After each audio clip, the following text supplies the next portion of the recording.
Hello guys, it's me again, Mark Paragas, and welcome back to another Bangkok travel vlog. Baka sabihin nyo, nasa airport ka naman, and yes, nasa airport pa rin tayo guys. Kasi for today's video, I will guide Shane kung paano mag-DIY transfer from Suvarnabhumi Airport going to our accommodation. And by the way, we are going to stay sa Silom Space Hostel along Silom Road. Hindi tayo mag-grab, hindi tayo magbabas, kundi magte-train tayo, yung airport rail link train going to Bangkok City. Let's go! Dito siya located guys sa basement floor ng Suvarnabhumi Airport, sa pinakababa lang. Let's follow the leader. Hindi naman kayo maliligaw guys kasi airport rail link, ayan. Tapos may oras lang to guys ha. Ang first train is mag-start ng 5:30 AM. Tapos time check is 6:30 na kasi may ginawa pa kami ni Shane. So ayan, kakaliwa lang kayo dito. Tapat lang yan ng 7-Eleven. Ito, may 7-Eleven dito. Tapos may mga bilihan ng SIM card. And then dito tayo, mag-walk later. Dito girl. Ayan, so mapapansin nyo guys, marami nagpapalit yun sa exchange bank pero mababa pa yung palitan yan. Diretso lang kayo dito sa likod. Nandiyan yung mga best exchange money changer. Okay, so dito guys is yung airport rail link. Tapos dito rin tayo bibili ng ticket. Tuturuan ko kayo kung paano bumili ng ticket. Si Shane yung magiging subject natin. At si Shane guys, 7-Eleven pa lang, gusto nyo nang tumambay. Ayan, sasarap naman ito. Bago agad yung topic no. Ilang mga kuya, naliligaw ba kayo? Dito girl. Iwan mo dito. Pasok tayo sa loob. Dito tayo para makuhaan ko sila. Kasi yung pera mo? Hindi na tayo. Kila kuya. Ang gwapo talaga. Go. Ayan. Syempre, select English. Tapos, ito tayo guys, Suvarnabhumi Airport. And yung accommodation natin sa Phayatay Station. Click Phayatay. Click Phayatay. Click Phayatay. Tapos, 2 adult. So, 45 baht pa rin siya guys. Total is 90. Okay. Put the cash.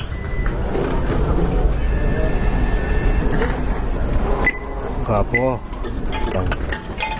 Get the token. Tag-isa kami. Tapos, huwag nyo itong wawalain guys kasi pag exit nyo ng dun sa station na pupuntahan nyo, kailangan nyo i-drop na to. Okay, so we have the token, we have the change, then we're ready to roll. Yun lang guys, ganun kabilis. Tago nyo lang yung token. So, pasok muna tayo. Tapos itong talaga girl.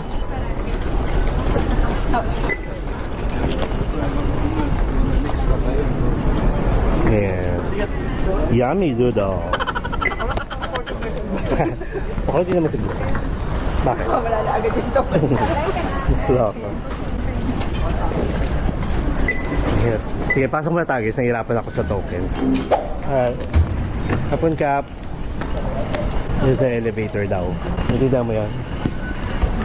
Elevator daw. Oo, elevator daw. Sabi ni Kuya elevator. Kasi may mga baggage tayo. Guys, mababait yung mga ano dito. Mga Thai talaga. Kaya sabi ko nga sa inyo, di ba? Parang gustong gusto ko dito sa Bangkok. Press the button please. How was your first experience? Nabet ko yung food. Bet niyo yung food. 7-Eleven pa lang yung guys What more pa yung mga Korean food. what more pa yung mga authentic food.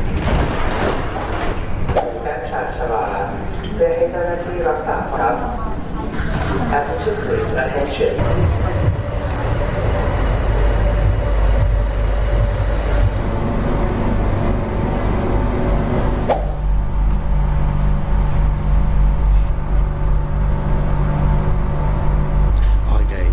So sa dulong station pa naman tayo. So may 8 station to total.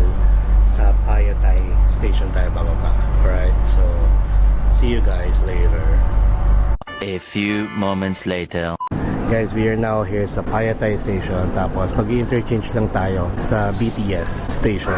Tapos sasakay tayo ng Phayatay going to Siam. And then Siam going to Silom. Ayan guys, so lalabas tayo ng Phayatay station. Tapos tatawid lang tayo doon sa may Payatay BTS station naman. So, escalator going down. Ayan guys, oh, may super rich pala dito. Ang tatakpan. Sige, dun tayo sa kabila. Ito guys, may mga ticketing machine. Ganun pa rin kung pabalik kayo ng airport guys. Tapos meron ako nakitang super rich dito sa may Payatay station na. Ayun o. Yung orange, tapos meron din siyang katabing Simple Exchange. Usually nag-open yun ng mga, siguro mga 9 or 10 a.m. Welcome to Bangkok, girl. This is it. Bakla yung ano mo, dress mo. Baka higupin. Wala ka mapunit yung dress mo. Alright guys. So galing tayo ng Payatay station, which is yan. Kakababa lang natin dito. Tapos lalakarin natin hanggang Payatay going to Siam. Tapos interchange ulit going to Silom. And for sure guys, alam nyo na, kabisado nyo na kung saan palagi ako nag-stay. Sobrang lapit na kasi, di ba, ng Silom Space Hostel sa mismong BTS station sa Ladaen. Tapos ito, kung gusto nyo malapit dito, may Hotel Trans. Ayan. Di ba? May promotion pa.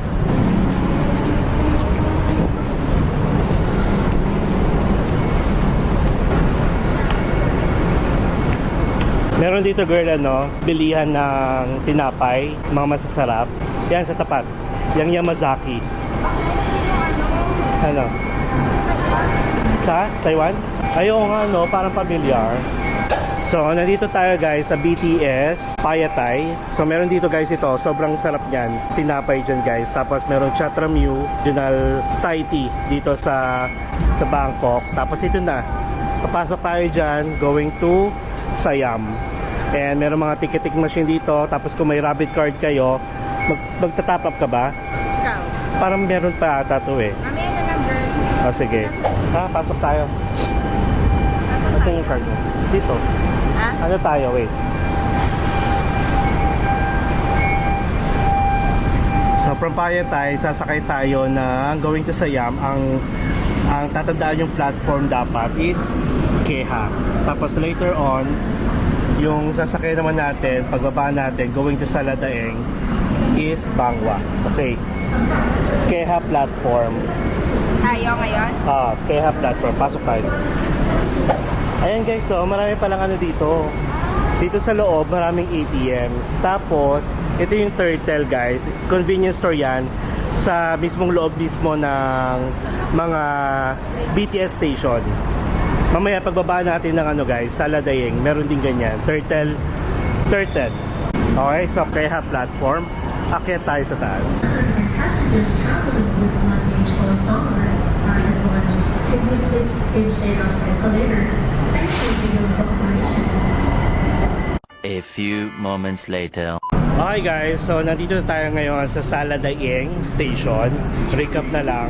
So ang ginawa natin from Payatay, tumawid lang tayo ng Payatay BTS. Then from there, sumakay tayo ng BTS station going to Siam. Nag-interchange tayo going here sa Saladaeng. Yan guys. Sala sa init, sala sa lamig, Saladaeng. Let's take the lift. Ito yung mga bago guys sa Bangkok. Yung mga train station nila, meron ng mga lift or elevator. So hanggang second lang level lang ata to, pero kailangan ko pa rin bit-bitin na pababa.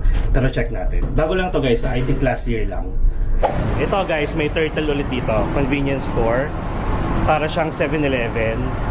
Ano lang to sa mga BTS station. Hanapin nyo lang yung MRT. Tapos exit kayo doon. Bababa tayo dito. Ayan. Walang lift guys, walang escalator going down. Kaya bibit-bitin nyo yung mga luggage ninyo. Tapos lalakarin nyo lang pabalik. Yun na yung Silom Space Hostel. Okay? So, are you ready? Bring it up! Wala naman kasing laman talaga to guys. Walang laman yung luggage nito. So, let's go.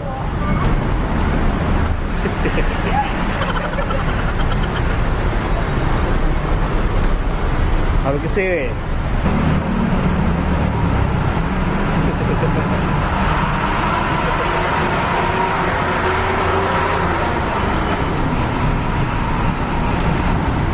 ka? Ayan. So, ito yung pharmacy na sasabi ko. Mura dyan yung... Ha? Hindi. Hindi ko nga alam kung bakit eh. Ayun, may time mo. Check mo nga yung time. Tapos may ATM pala dito.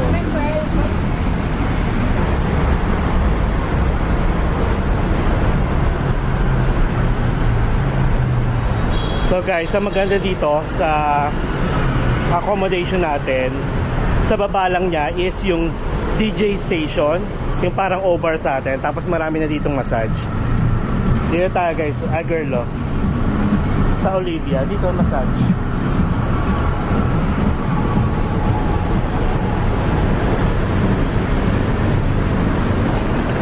And syempre guys, I'll talk more about dun sa accommodation natin for other vlog na lang, okay?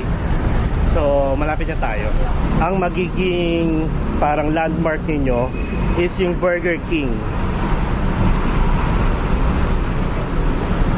Ito guys ang Burger King. Ayun. Ayun sa tapat, yung 7-Eleven. Natatakpan ito.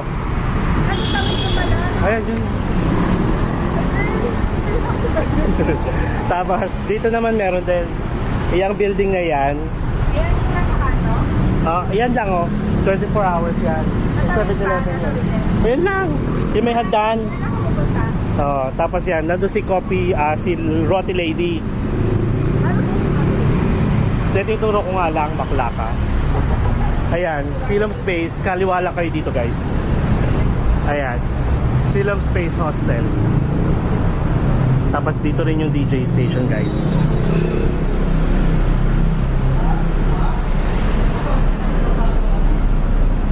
Ayan, DJ station yan pag dinire-diretso nyo. Pero dito tayo.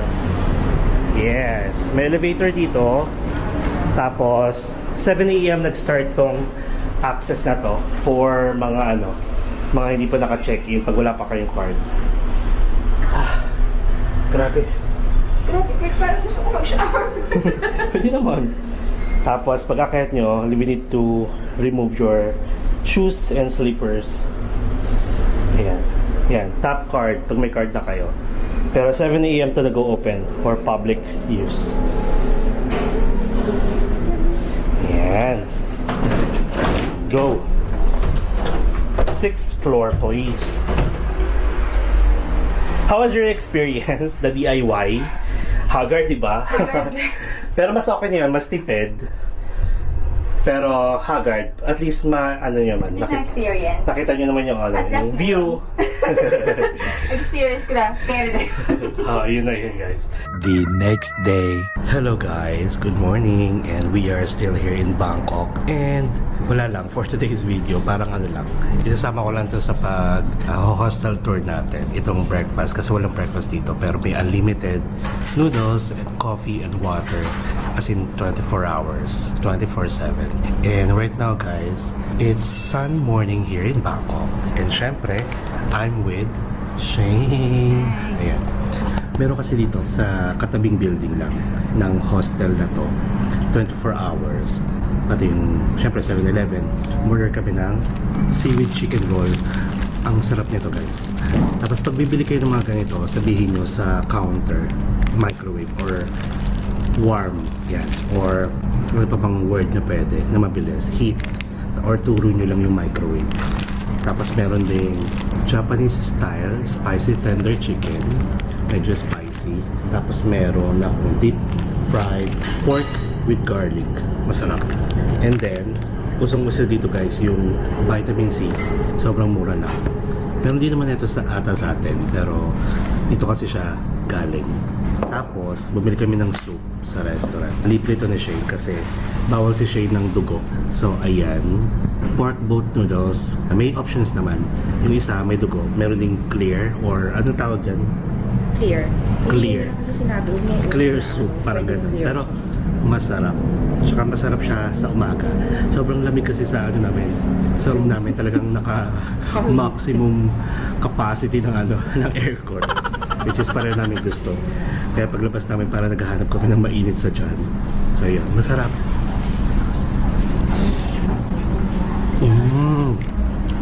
Guys, so far, wala pa kami natitikman na hindi masarap dito. Which is sabi ko nga sa inyo, di ba? Puro food trip tayo. Pero lahat naman na to, mga nakakain ko, is natikman ko na. First time ni Shane. At hindi siya, hindi pa siya nadi-disappoint. As in, parang kami ng panlasa. Yun nga lang. Tikman ba tong soup, girl? Dito sa Siloam Space Hostel, palagi kami nag-stay dito guys kapag pupunta ko ng Bangkok. Aside from mura, unlimited din yung coffee, unlimited din yung noodles, unlimited yung water. Kasi di ba magkano ang water? Kahit sa ibang bansa mahal ang water. Refill lang kayo ng refill. Basta dito, clean as you go. Ayan. Tapos libreng tissue. Ayun no, mga tissue. Tsaka walang pakialamanan dito. Maraming naka-check-in. Katulad kagabi, ang daming nakatambay dito. And this is a co-working space as well. Malakas yung internet nila. And then, may aircon naman. But yun nga lang, yung reception nila guys, from 9 a.m. to 10 p.m. So, if ever darating kayo ng madaling araw, either tumambay kayo dito sa kanilang lobby or mini pantry. Tapos hintayin nyo mag-open. Nakaka-akit ba sila? Hindi sila makaka-akit. Yun pala. At saka baka hindi rin kayo makakit ko. Sa 6th floor pala to located. And yung elevator dito is accessible parang to guests kahit hindi pa naka-check-in. Mga 7 a.m. pa nag-open. Tapos kailangan ng card para makakit. Pero if ever naman, pwede nyo silang apisuhan na darating kayo ng madaling araw para i-open nila yung elevator. Pero yung counter pa rin, yung reception, yung front desk, open pa rin siya ng 9 a.m. Ang ginawa namin, nag-book kami ng 1 day advance para pagdating namin dito, ready din yung room, tapos pag-open yung counter, check-in na kami agad. So dumating kami kasi dito mga 7:30 a.m. So sakto, bumili muna kami sa 7-Eleven ng mga ganito rin. And then, ayun, saktong 9 o'clock, open, tapos ready na yung room namin. Dito lang din lang room namin. By the way, ito hindi ito galing 7-Eleven. Pranakon, boat noodles. Masarap. So guys, ang itinerary namin today, may pupuntahan tayo for another vlog. Icon Siam, since mahilig ako sa mga horror like yung Annabelle at saka Conjuring movie, meron sa Icon Siam na parang exhibition ng Conjuring. So itatry ko yun, pero si Shane may iwan. Magagala-gala sa Icon Siam. And then, for tonight's dinner, magano kami? Twilight Chao Phraya dinner cruise. And before nag-Chao Phraya River Cruise na ako, syempre iba yung mga kasama ko, iba yung experience. This time, itong si Shane na kasama natin. Mapapakain na naman tayo. And last night, guys, nagpa-massage kami ni Shane. First ever, Thai authentic massage na try ni Shane. And so far, nagustuhan niya. Yan. Ano masasabi mo sa massage? Uulit-ulit. Ayan, ulit-ulitin niya. Pero syempre, babae nag-massage sa kanya. Sa akin, lalaki. Yung nag-massage sa akin, mas magaling. Si Kuya din ba yung naglinis ng paa natin? Maganda yung ng Kasi maganda yung kamay niya. Like, talagang makikita mo na Walang makapal. hawak pala. Tapos, makapal yung kamay. Tapos, ganito din. And by the way guys, nakuha ko to sa Klook. Itong Siloam Space Hostel. Lalagay ko na lang yung price dito. And syempre, kasama naman siya sa hostel tour natin. At saka room tour. And party na guys, kami ni Shane galing sa sakit. Nagkaroon kami na ubosipon bago, as in ilang araw bago tong Bangkok namin. Girl, Ang dami pa ako dito, girl. dami mo ang bili. Ito pa, ang dami pa pala. This one is seaweed chicken roll, guys. Ang sarap, as in. Chicken siya, tapos nirap into seaweed. Ayan. Tapos ito guys, itong Siloam Space Hotel, sa baba nito, nandito yung DJ station, mga Becks natin dyan. Kung alam niyo yung O-Bar sa atin, parang ganun yung DJ station. Tapos sa labas doon, sa tapat mismo ng Burger King, yung nagbebenta ng mga tusok-tusok. Ang sarap nung parang nila, fried wonton with egg, yung pugo, tapos yung sauce, grabe. Tapos may mga nagbebenta rin ng mga ganitong soup, mga boat noodles. Kaya guys, kung babalikan niyo yung mga vlog natin talaga dito sa Bangkok, wala talaga akong mga masyadong vlog ng mga pagkain. Once lang ata sa Siam Paragon, nung nag-try tayo ng mga Michelin Guide store, mga resto, yun lang yun. Tapos wala na, yung iba. And ngayon lahat to, puro pagkain guys. Ay, naka-check-in naman kayo dito guys, wala nang pakilamanan. Kahit yung mga staff, mababait mo yung mga staff kung gusto yung kausapin. Pero labas-pasok na kayo, okay na yun. Tapos pwede yung buksan yung aircon, pwede kayong tumambay dito. Pakita ko sila. Ay, nasasabihin ko kasi malinis na. O, diba?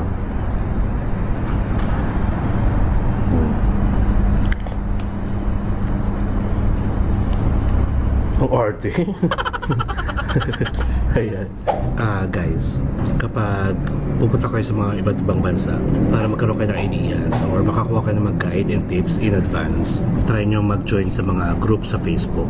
May mga group kasi na wala masyadong sumasagot.